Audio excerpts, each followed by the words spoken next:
జై శ్రీమన్నారాయణ. నేను మీ వాణి సత్యాన్ని శ్రీ విష్ణు పరివార్ ఛానల్ నుంచి మాట్లాడుతున్నానండి. Welcome to our channel. జై శ్రీమన్నారాయణ వనిత. జై శ్రీమన్నారాయణ గురువు గారు. అమ్మ, ఈరోజు శతశ్లోకి రామాయణంలోని 46 నుంచి 50 శ్లోకాల వరకు చూసుకుందాము. మొదటిగా 46. తేన తత్రైవ వసత జనస్థాన నివాసిని విరూపితా శూర్పణఖా రాక్షసీ కామరూపిణి. తేన తత్రైవ, తా కింద తా ఉంది, రకారం కూడా ఉంది, సంయుక్తాక్షరం.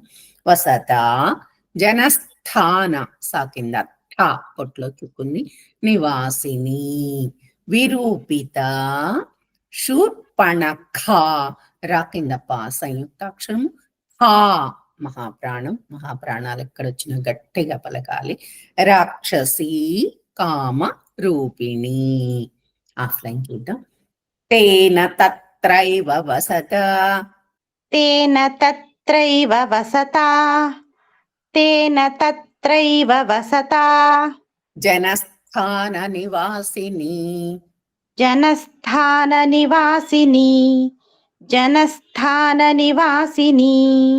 విరూపితా శూర్పణఖా, విరూపితా శూర్పణఖా, విరూపితా శూర్పణఖా.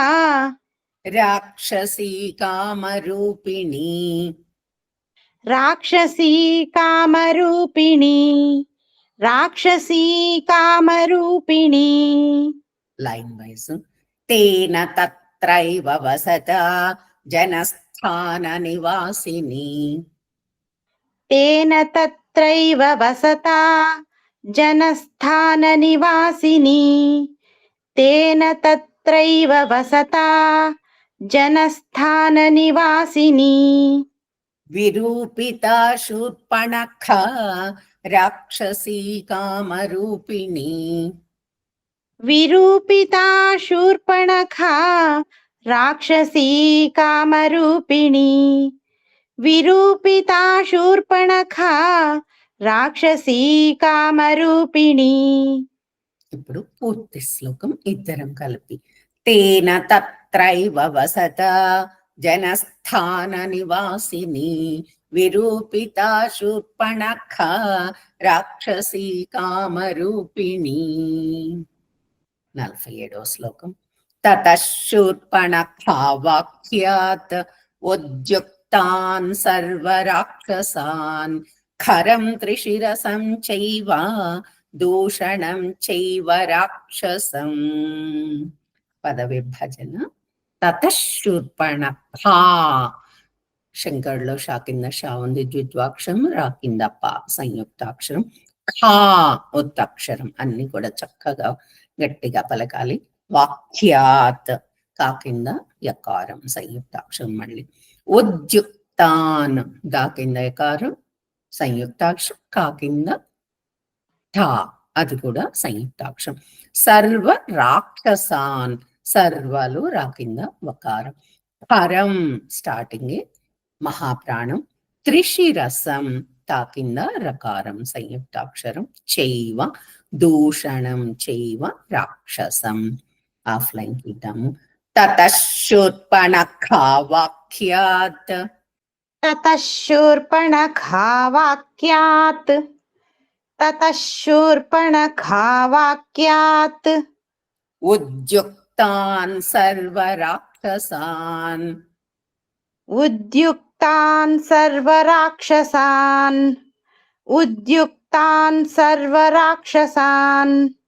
ఖరం త్రిశిరసం చైవ, ఖరం త్రిశిరసం చైవ, ఖరం త్రిశిరసం చైవ. దూషణం చైవ రాక్షసం, దూషణం చైవ రాక్షసం, దూషణం చైవ రాక్షసం.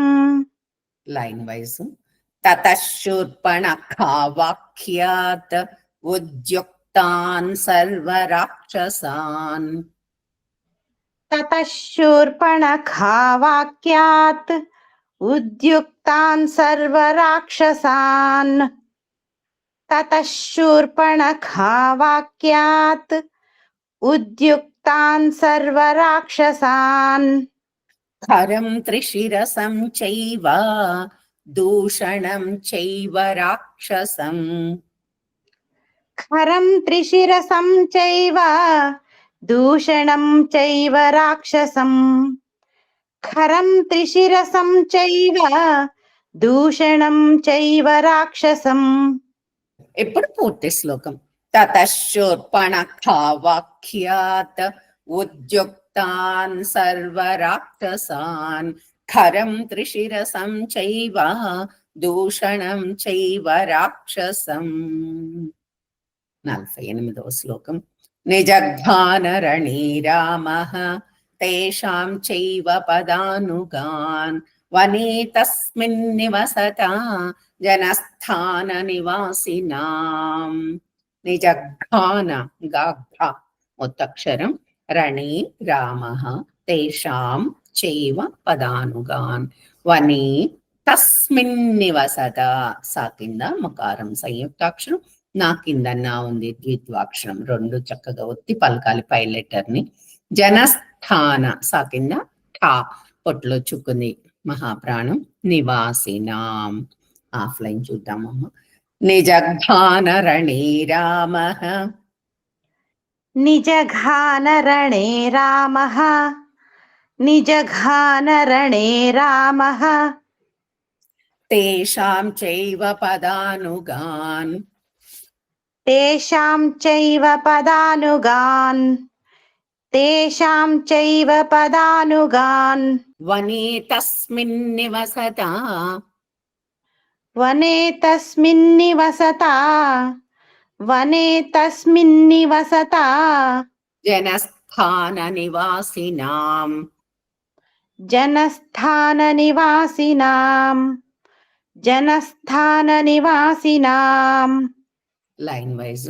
నిజఘాన రణే రామః తేషాం చైవ పదానుగాన్ నిజఘానరణే రామః తేషాం చైవ పదానుగాన్ నిజఘానరణే రామః తేషాం చైవ పదానుగాన్ వనే తస్మిన్ నివసతా జనస్థాన నివాసినాం వనే తస్మిన్ నివసతా జనస్థాన నివాసినాం వనే తస్మిన్ నివసతా జనస్థాన నివాసినాం.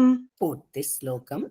నిజఘాన రణే రామః తేషాం చైవ పదానుగాన్ వనే తస్మిన్ నివసతా జనస్థాన నివాసినాం. 49వ శ్లోకం. రక్షసాం నిహతాన్యాసన్ సహస్రాణి చతుర్దశ తతో జ్ఞాతివతం శ్రుత్వా రావణః క్రోధమూర్ఛితః. రక్షసాం నిహతాన్యాసన్, నా దీర్ఘాక్షరం దాని కింద యకారం ఉంది సంయుక్తాక్షరం. సహస్రాణి సా కింద రకారం సంయుక్తాక్షరం. చతుర్దశ రా కింద ద. తతో జ్ఞాతి వధం వధం ధ మహాప్రాణం. శ్రుత్వా రెండు కూడా సంయుక్తాక్షరాలు. రావణ క్రోధ కా కింద రకారం సంయుక్తాక్షరం. థ మహాప్రాణం. మూర్ఛిత రా కింద థ మహాప్రాణం ఉంది సంయుక్తాక్షరం. ఆఫ్లైన్ చూద్దామమ్మా.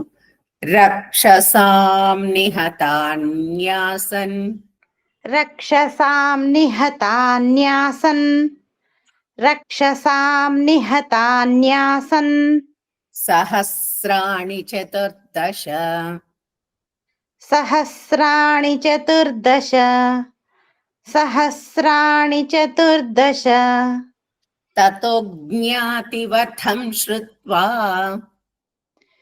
తతో జ్ఞాతివధం శ్రుత్వా తతో జ్ఞాతివధం శ్రుత్వా రావణః క్రోధమూర్ఛితః రావణః क्रोधमूर्छितः रावणः क्रोधमूर्छितः లైన్ వైజ్ రక్షసాం నిహతాన్యాసన్ సహస్రాణి చతుర్దశ रक्षसां निहतान्यासन् सहस्राणि चतुर्दश रक्षसां निहतान्यासन् सहस्राणि चतुर्दश తతో జ్ఞాతివతం శ్రుత్వా రావణః క్రోధముర్ఛితః ततो ज्ञातिवधं श्रुत्वा रावणः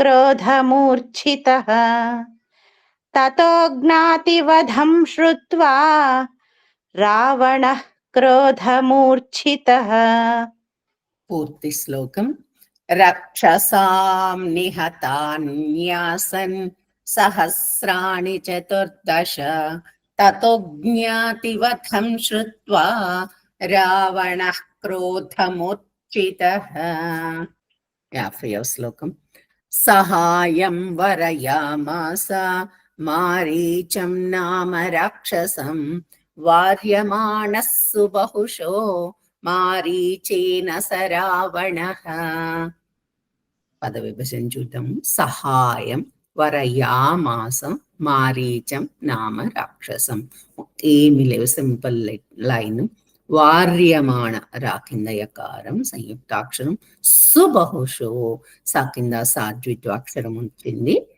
మారీచేన స రావణః ఆఫ్లైన్ చూద్దామమ్మ చాలా సింపుల్ శ్లోకం సహాయం వరయామాస सहायं वरयामास सहायं वरयामास మారీచం నామ రాక్షసం मारीचं नाम राक्षसं मारीचं नाम राक्षसं వార్యమాణః సుబహుశో वार्यमाणः सुबहुशो वार्यमाणः सुबहुशो మారీచేన స రావణః मारीचेन स रावणः मारीचेन स रावणः లైన్ వైజ్ సహాయం వరయామాస మారీచం నామ రాక్షసం सहायं वरयामास मारीचं नाम राक्षसं सहायं वरयामास मारीचं नाम राक्षसं వార్యమాణః సుబహుశో మారీచేన స రావణః वार्यमाणः सुबहुशो मारीचेन स रावणः वार्यमाणः सुबहुशो मारीचेन स रावणः పూర్తి శ్లోకం సహాయం వరయామాస మారీచం నామ రాక్షసం వార్యమాణః సుబహుశో మారీచేన స రావణః జై శ్రీమన్నారాయణ వనిత గారు. థ్యాంక్ యూ గురువు గారు. జై శ్రీమన్నారాయణ. ఈ వీడియో కనుక మీకు నచ్చినట్లయితే కనుక లైక్ చేయండి, షేర్ చేయండి, అలాగే సబ్స్క్రైబ్ చేసుకోండి. మీ లైక్స్ మాకు చాలా ఇంపార్టెంట్ అండి. మీరు అందరూ కూడా లైక్ చేస్తున్నారు. ధన్యవాదాలు. ఉంటాను.